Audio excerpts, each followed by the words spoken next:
Supreme court का हक है कि ये तय करना कि कोई कानून संवैधानिक है या नहीं संवैधानिक है, और पार्लियामेंट का हक है कानून बनाना। वो अपना हक अदा करेंगे, हम अपना हक अदा करेंगे। हाई कोर्ट ने एक जजमेंट दी थी जिसको चुनौती दी गई थी।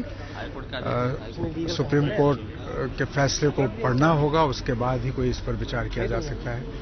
और सुप्रीम कोर्ट के जजमेंट को बदलने का, अगर कोई बदलने का फैसला हो तो एक ही रास्ता है कि पार्लियामेंट नया कानून लाए, मगर इससे अधिक सुप्रीम कोर्ट के जजमेंट पर टिप्पणी करना उचित नहीं। अब सुप्रीम कोर्ट ने जो पलट दिया उसके साथ हम सहमत नहीं हैं। ये हाई कोर्ट का जजमेंट जो है बिल्कुल ठीक था।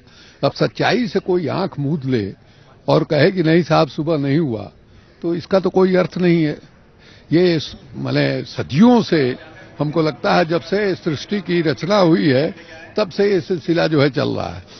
नहीं कबूल करना जो है हमको लगता है नादानी है। दुनिया के कई मुल्कों में इस बात को कबूल किया गया है, बल्कि गे मैरिज तक को इजाजत दी गई है।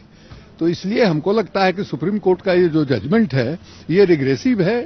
इस सुप्रीम कोर्ट को इस पर पुनर्विचार करना चाहिए। Well, I think this requires very very serious thought, because there must be equality for all human beings, and these kinds of preferences are almost built into your genes, and therefore to discriminate against people who have a particular preference is not something that I would advocate. I haven't seen the Supreme Court judgment. We'll be debating its implications later, but in principle I think all human beings should be treated equally. At a personal level, a huge disappointment, because in 2006 there was a letter written which was signed by Amartya Sen, Vikram Seth, Shyam Benegal. Even I signed that letter. So I'm very disappointed in this liberal world we live in today, because sometimes the court does some very interesting views on red lights. I just hope they did the same thing on gay rights. Supreme court भी थोड़ा इतना जल्दी ये case hearing के वक्त supreme court ने बताया final judgement तो नहीं है, मैं नहीं समझती हूँ।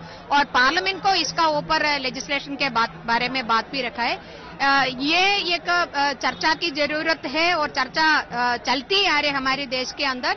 सो it needs wider discussion and debate. Then instead of rushing, जो जल्दबाजी करने से भी अच्छा है एक वाइडर कंसल्टेशन के बाद इसका ऊपर कोई भी निर्णय ले।